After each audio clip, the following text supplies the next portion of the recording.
First of all, I'd like to apologize for being gone for such a long time.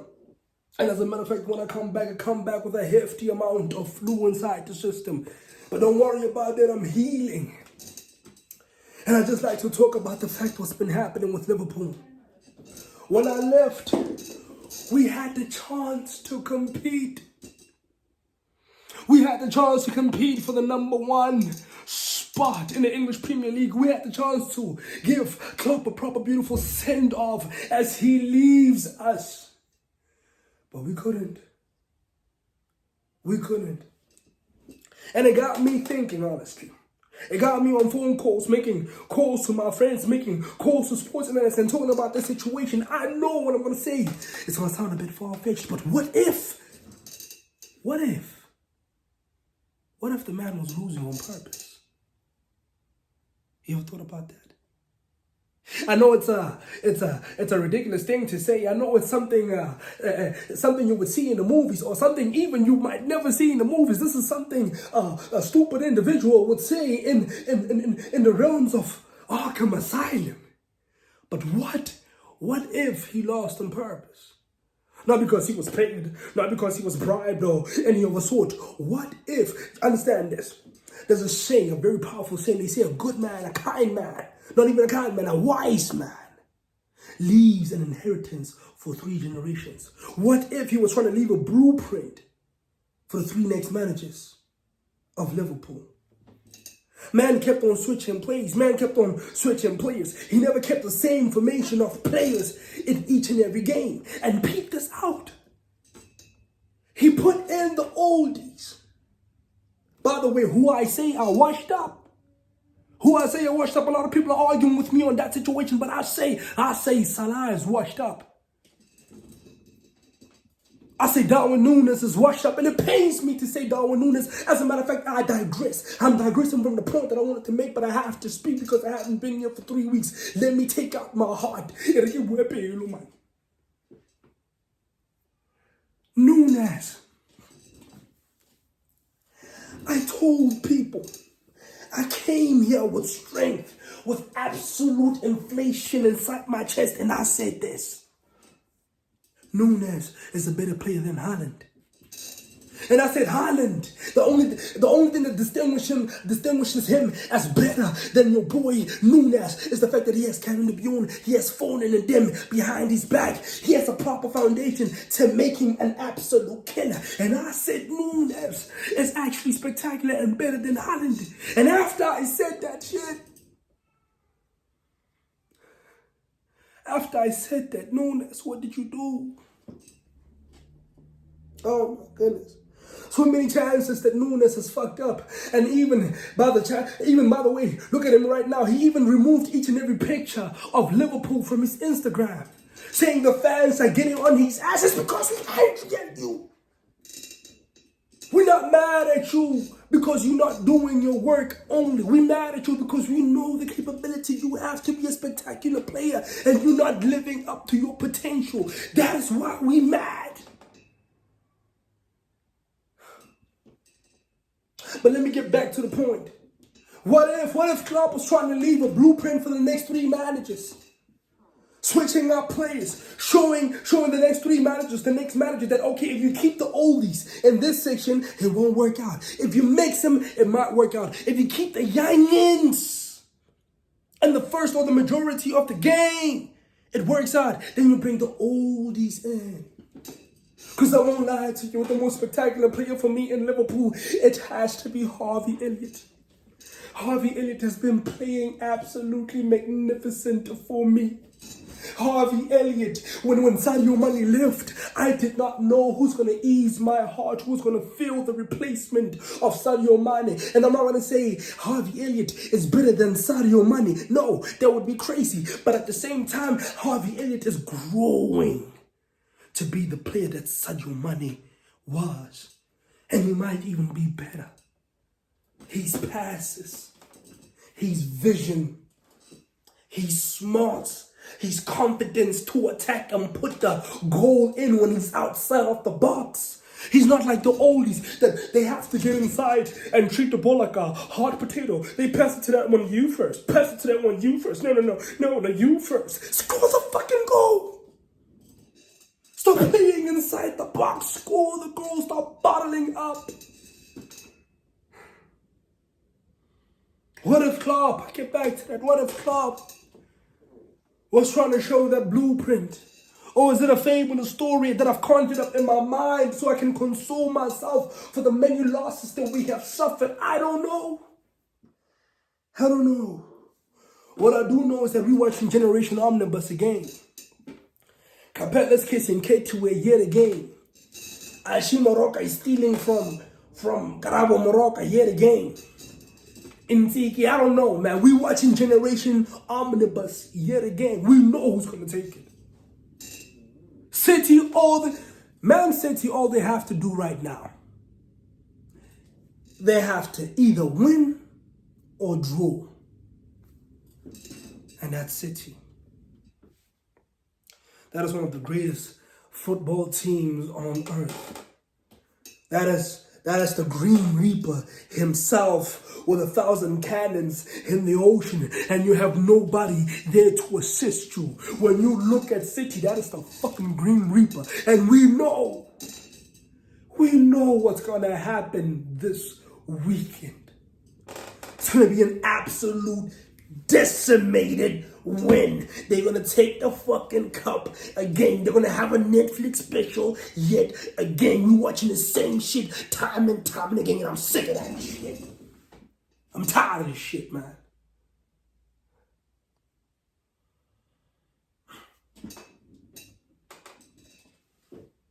I hear people out there talking about Alexander is gonna beat your boy Tyson Fury. And I'm tempted to believe it, honestly. 21 fights. Oh, my goodness. One of the greatest boxers of all time. Since. And I'm saying greatest boxer in his cruiserweight division. Since Holyfield. 21 fights. 21 wins. 14 by knockouts. This man is absolutely great. This man is absolutely spectacular. I am in awe of his power. He's a fucking animal. Now, I know a lot of people are going to say this. Fucking Tyson Fury was defeated by a UFC fighter and MMA fighter, Francis Ngannou. And here is my defense. I literally believe that Tyson Fury didn't take that fight seriously. He thought it was going to be an easy fight. He thought Francis Ngannou was coming from the MMA spectrum, MMA sphere. And all he's going to do is come there with strong punches and not know how to move. I don't think he fully trained for it. I don't even think he had a proper diet for it. I don't even think he cared about that situation. He stepped in the ring thinking it's going to be night. But Ngannou came there with a plan. Ngannou was speaking to one of the greatest heavyweight fighters of all time. He was taking hints, he was taking tips, he was taking lessons from him. He was with Mike Tyson. And when Tyson Fury was busy jerking off, Ngannou was putting the work in. And that's why they handed the ass to Tyson Fury. Now I don't give a fuck about what the scorecard said. I don't give a fuck if the fact that they said it was Fury who won the fight. We I take off my glasses. We saw who won that fight. Hold up, let me drink this water. Drink this. We saw who won that fight. And Ngannou went up against Anthony Joshua. Anthony Joshua gave him a boxing lesson. This is not your element, Ngannou. And that's what I was expecting from your boy Tyson Fury. But Tyson Fury didn't put in the work. I'm disappointed in him, but now he's going to be facing Alexander. Who do I think is going to take it? I don't know. Tyson Fury is one of the greatest boxers of all time, man. I thought Deontay Wilder, the bronze bomber, was going to put an end to him. But Tyson Fury came up, man, stood up like The Undertaker. went back inside the fight and won it. So I cannot disregard Tyson Fury. When the man puts in the work, when a man stays in the gym, when a man fully dedicates himself to the craft, he comes out as a winner, and the man has the heart. He has the fucking gypsy heart to come in and win it, but I don't know. This fight is going to be fucking spectacular. I don't know who's going to win in this situation. I really don't. What you won't do.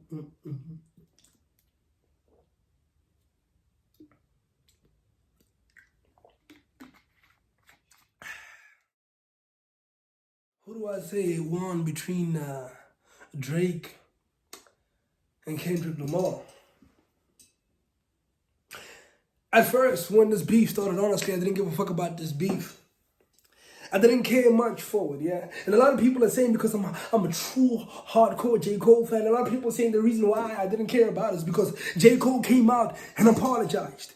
I'm not mad at the fact that J. Cole apologized. J. Cole did actually mention in his song that if he ever went out for beef, if he ever went out and attacked another rapper, it would be for something much more important than just selling songs, than just proving that he's the best or whatever the case may be. So the man kept true to himself. I'm not going to argue about him. I am shocked, though, that he did put out a diss track, then apologized. Me as a J. Cole fan, that's where I actually draw the line. Like, what the fuck? Why did you put it out in the first place? But he came out and apologized. So we let that one go. But I say this, Kendrick, honestly, never wanted to go against J. Cole. Not that he's scared of him, not that he doesn't have the lyrical capacity to go against J. Cole, but J. Cole was never his target. The fact that he actually put them together was just to show Drake that I can actually fuck you up and that homie who's a lyrical monster together with you and him. So peep this out. Once J. Cole actually apologized to Kendrick, Kendrick never actually went against J. Cole again. He never said, fuck your apology, I'm about to destroy you. He literally went for the target that he was aiming for initially at the beginning, and that target was Drake. And oh man, he hurt him. I feel like the worst thing that Drake said is when he said, you rap like you trying to free the slaves. What the fuck are you saying, bro? You are a black man.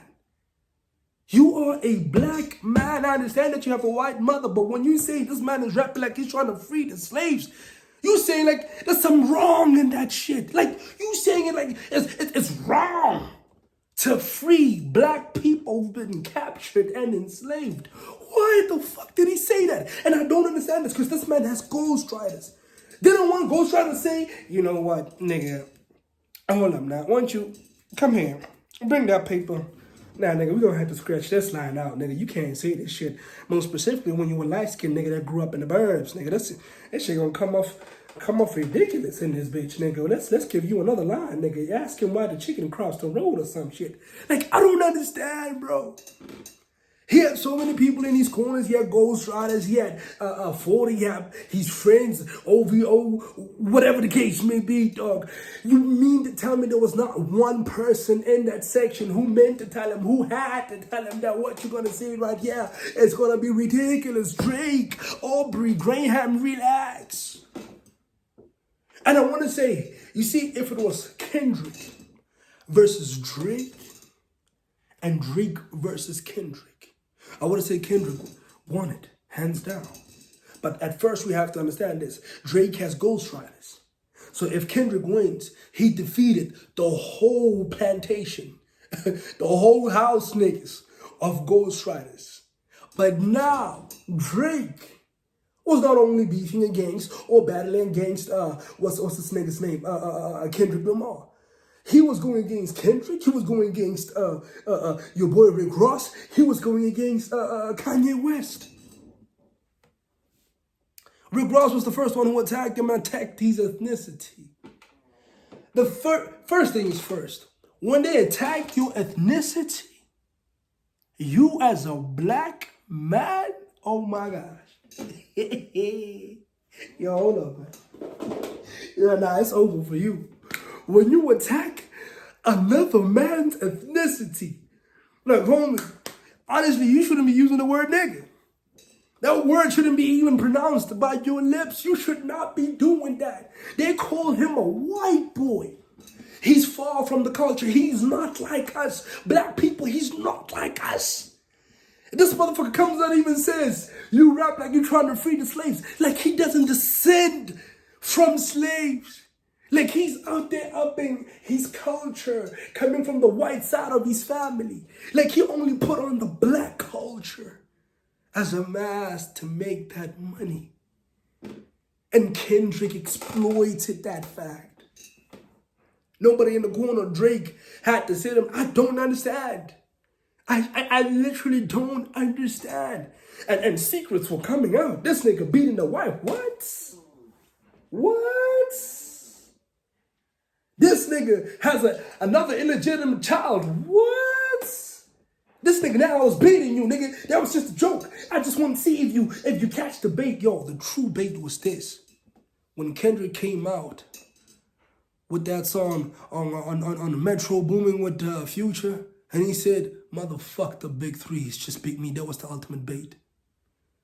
And when your boy responded, oh my God, that's all Kendrick needed.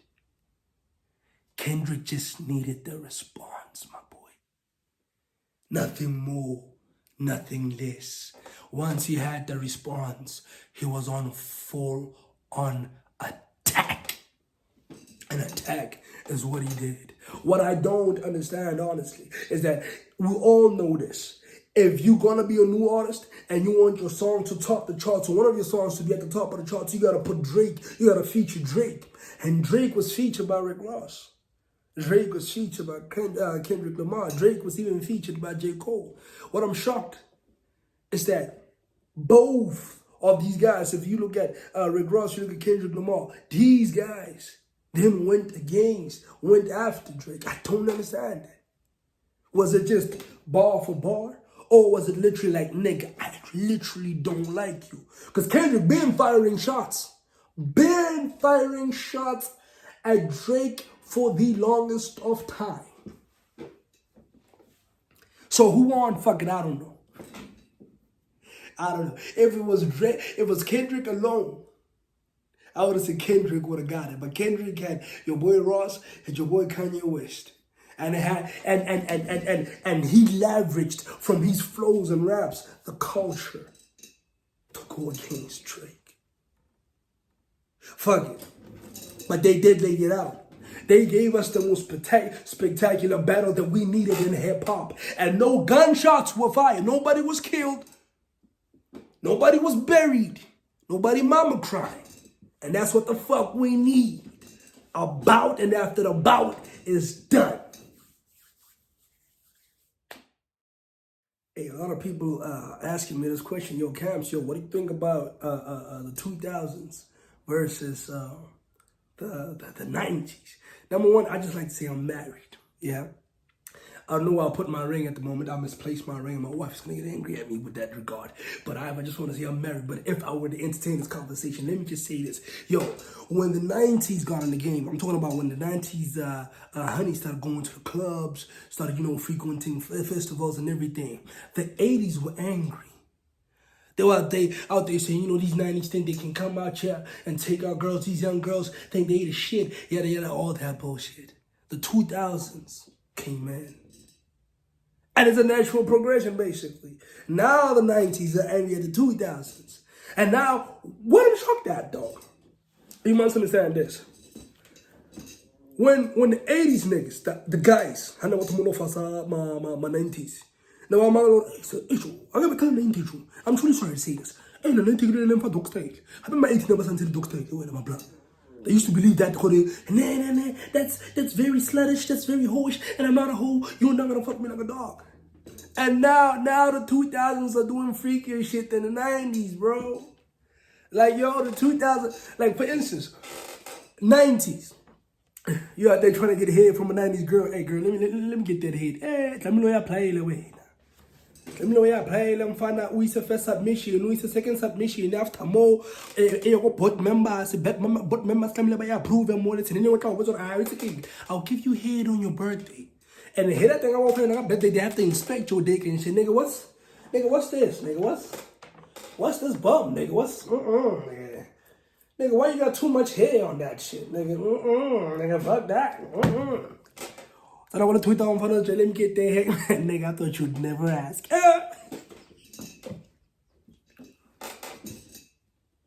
Yo, I've never, like, look, man, I haven't been with a tweet out, yeah.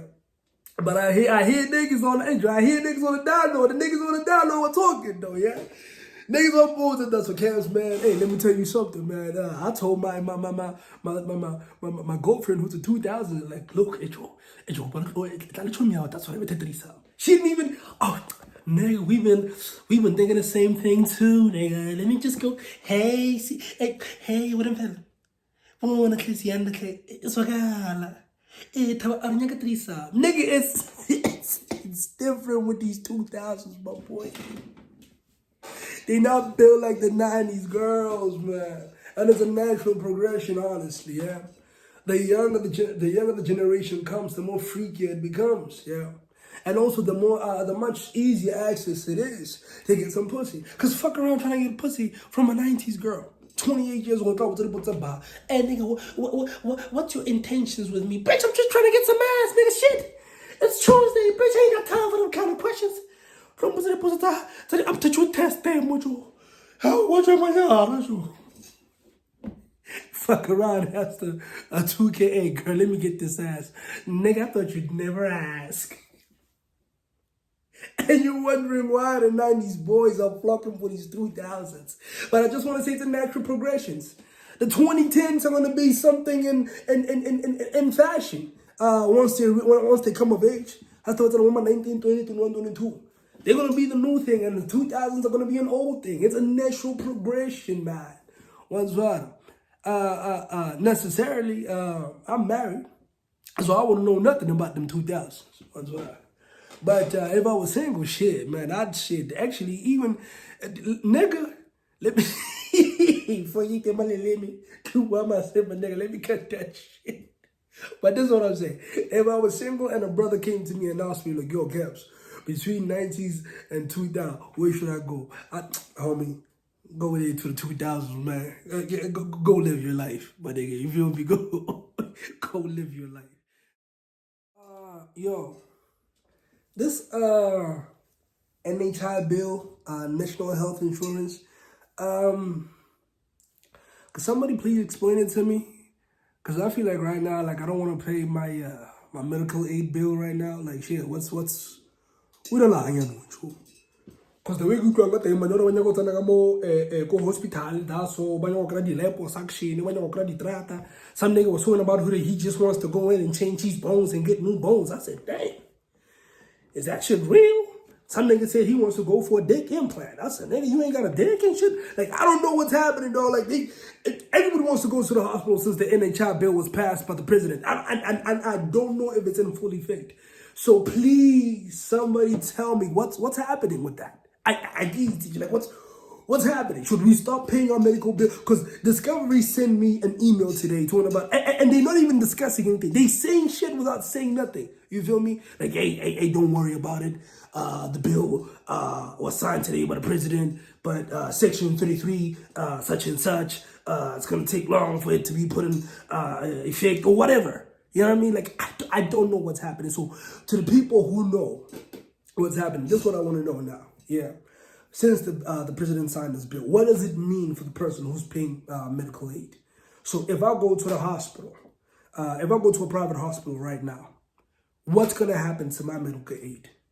Yeah, like, will it be the same as if, like, I shouldn't use it? Should I just cancel it? Since the NHI bill has been passed? Will I just get inside and get, like, free health care? Please, somebody school me. Because I've been asking people the whole day what's going to be happening in this situation. And I know you guys are telling me just can't go read it. Honestly, I don't want to go through all that bullshit. I'd rather listen to a voice or somebody just text it to me on Facebook or TikTok. But please, somebody inform me, what does this bill mean for the average South African who has medical insurance, who has medical aid? Please.